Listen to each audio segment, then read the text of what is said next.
जय श्री कृष्ण दोस्तों, life style with God में आपका स्वागत है। दोस्तों, कृष्ण की भक्ति जो लोग करते हैं वो जानते हैं कि इनकी भक्ति कितनी अनोखी है। अगर समझो तो ये बहुत ही ज़्यादा सरल और सहज है, और अगर नहीं समझ पाए तो ये बहुत ही कठिन और दुष्कर है। लेकिन एक बात निश्चित है, अटल सत्य है कि जो लोग भी भगवान कृष्ण की शरण में जाते हैं, उनके भक्त बनते हैं या फिर उनका गुणगान करते हैं, वो इस दुनिया में रहकर भी सभी सुखों का उपभोग करते हुए भगवान के परम धाम को जाते हैं। इसमें कोई भी संशय नहीं है। लेकिन कई बार क्या होता है कि जब हम कृष्ण की भक्ति करते हैं, उनसे प्रेम बढ़ाते हैं, तो शुरू में कृष्ण बहुत दुख देते हैं। ये बात बिल्कुल सत्य है कि जब हम कृष्ण की भक्ति करना शुरू करते हैं तो एक साथ बहुत सारे दुख आते हैं, बहुत सारे कष्ट आते हैं। कई बार जो कुछ भी हमारे पास होता है वो भी चला जाता है, छिन जाता है, और कई चीज़ों के बारे में तो हम पूरी तरह से बेफिक्र होते हैं कि ये हमारे साथ कभी नहीं हो सकती। लेकिन कृष्ण भक्ति में आने के बाद वो चीज़ें भी हमारे साथ होती हैं, जिससे हमारा मन बहुत आहत हो जाता है। और तब हम कहते हैं कि जब से मैंने पूजा करना शुरू किया, जब से मैंने कृष्ण की भक्ति की, सब काम खराब हो रहा है, सब कुछ छिन रहा है, बहुत कष्ट आ रहे हैं, कुछ भी हमारे साथ अच्छा नहीं हो रहा है। और तब हम बीच में ही कृष्ण की भक्ति छोड़ देते हैं और सोचते हैं कि भक्ति में कुछ नहीं रखा है, इससे हमारा कुछ भी भला नहीं होने वाला। अगर आपके साथ भी ऐसा होता है तो दोस्तों एक बात को समझिए, आप जब से भगवान श्री कृष्ण की शरण में आए, या आप जब से भगवान श्री कृष्ण के बाल स्वरूप को अपने घर लेकर आए, तब से आपके जीवन में दुख आ गए और भी ज़्यादा कष्ट आ गए। तो इसका मतलब साफ है कि कहीं ना कहीं वो शक्ति काम तो कर रही है। कोई ना कोई ऐसी शक्ति जरूर है कि जब भक्ति नहीं कर रहे थे तब सब ठीक था, और जब से भक्ति करना शुरू किया तब से सब कुछ खराब होना शुरू हो गया। राइट। तो दोस्तों एक बात तो तय है कि जब हम भगवान श्री कृष्ण की शरण में आते हैं तो एक बार तो वो हमें दीनहीन बनाते ही है। इसीलिए तो उनका एक नाम दीनानाथ है, यानी कि दीनों के नाथ। बात ये है कि आप उस पर कितना भरोसा करते हैं। शुरू में वो अपने भक्त को ऐसे ही गोद में नहीं उठाता। आप ऐसे समझिए जैसे कोई बच्चा पूरी तरह से गंदा होकर आपके पास आता है और आपकी गोद में चढ़ना चाहे, तो क्या आप उसे ले लेंगे? नहीं ना। आप सबसे पहले उसे रोकेंगे, पहले उसे अपनी गंदगी को साफ करने को बोलेंगे, और जब वो बच्चा उस गंदगी को रगड़ कर साफ करके स्वच्छ वस्त्र पहन कर आएगा, तब आप उसे बिना कुछ सोचे समझे आलिंगन कर लेंगे, उसे अपनी गोद में उठा लेंगे।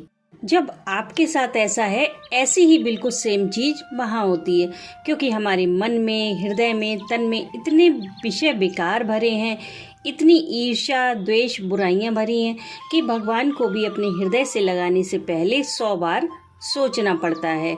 वो कहते हैं कि पहले तुम इस काबिल तो बनो।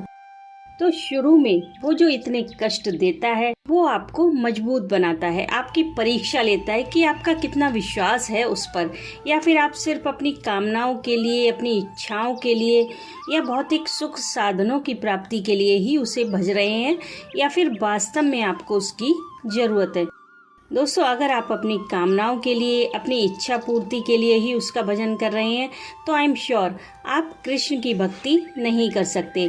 आप ज़्यादा दिन तक उस रास्ते पर नहीं चल सकते।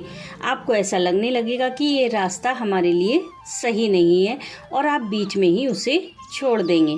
बहुत सारे लोग ऐसे हैं जो अलग अलग देवी देवताओं की साधना अलग अलग कामनाओं की सिद्धि के लिए करते हैं, और उनकी वो कामनाएं, वो इच्छाएं पूर्ण भी होती हैं। लेकिन ये जो कान्हा की भक्ति है वो एकदम अलग है, एकदम विलक्षण भक्ति है। इसमें जब आप इसके रास्ते पर चलते हैं तो आपके पाँव में छाले पड़ते हैं, बहुत सारे कांटे चुभते हैं, लेकिन जब आप उन कांटों को, उन दुखों को पार करके वहाँ पहुँचते हो तो वहाँ आपको महसूस होता है कि यहाँ पर तो दुख नाम की कोई चीज़ है ही नहीं, क्योंकि फिर हर पल कृष्ण आपके साथ होते हैं, हर समय आपके रास्ते में फूल बिछे होते हैं। ये है कृष्ण की भक्ति। दोस्तों, जब आप कृष्ण की भक्ति में जाते हैं तो सबसे पहले जरूरी है समर्पण। यानी कि सरेंडर, पूर्ण रूप से अपने आप को कृष्ण को सौंप देना कि हे कान्हा, अब मैं आपका हूँ और आप अच्छा करो या बुरा करो, बस आप अपनी चिंताओं को सदा के लिए त्याग दो। उसके बाद अगर वो आपके साथ बुरा भी करे तो भी उसे प्रसाद समझकर ग्रहण करें, और जिस दिन आप अपने दुख को प्रसाद रूप में ग्रहण कर लेंगे उस दिन आपके दुखों का अंत हो जाएगा। आपकी कोई भी इच्छा शेष नहीं रहेगी, लेकिन शर्त यही है कि आपको अपनी भक्ति के रास्ते में अटल रहना पड़ेगा।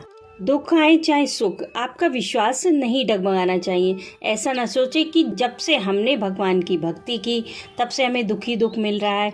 दुख आए तब भी अगर आपका विश्वास ना हिले, दुख देखकर जब आप ये सोचे कि ये आपके ही कर्मों का फल हो सकता है, तब आप श्योर हो जाएं कि आप सही रास्ते पर हैं। एक बार अगर आप इस रास्ते पर चल पड़े तो मैं सच कहती हूँ कि इससे बढ़िया और कोई रास्ता हो ही नहीं सकता। आप जाकर तो देखिए, थोड़े से कांटों को सहन करके तो देखिए, आगे जाकर फूल ही फूल होंगे, कांटों का नामो निशान मिट जाएगा। बस थोड़ा सा धीरज और बहुत सारा विश्वास बना कर रखिए तो आप देखेंगे कि कृष्ण आपके साथ चल रहे हैं। दोस्तों, कृष्ण की भक्ति की सबसे ज़्यादा राज की बात यह है, जो शायद आप लोग नहीं जानते होंगे, कि अगर आप एक बार कृष्ण की भक्ति में आ गए तो उसके बाद आपके वापसी के सारे रास्ते बंद हो जाते हैं। यहाँ आने का तो रास्ता है पर जाने का नहीं। जो लोग कृष्ण की भक्ति में आ जाते हैं उनके ऊपर बड़ी से बड़ी मुसीबत क्यों ना आ जाए, चाहे पहाड़ ही क्यों ना टूट पड़े, वो लोग कभी दुखी नहीं होते। उनके मन में कभी अंधेरा नहीं होता। कृष्ण के भक्त कभी डिप्रेशन में नहीं जाते, क्योंकि उन्हें पूरी तरह से विश्वास हो जाता है कि कृष्ण उनके साथ हैं और वो उन्हें हर मुसीबत से निकाल लेंगे। बस ऐसा ही विश्वास हो तो परमात्मा हमारे साथ होगा और दुखों का नामो निशान नहीं रहेगा। प्रेम से बोलिए श्री कृष्ण शरणम। दोस्तों, अगर आप लड्डू गोपाल को अभी तक घर लेकर नहीं आए हैं और लाना चाहते हैं तो आप ये वीडियो अवश्य देखें। इन दोनों वीडियो से आपको बहुत ज़्यादा हेल्प मिलेगी।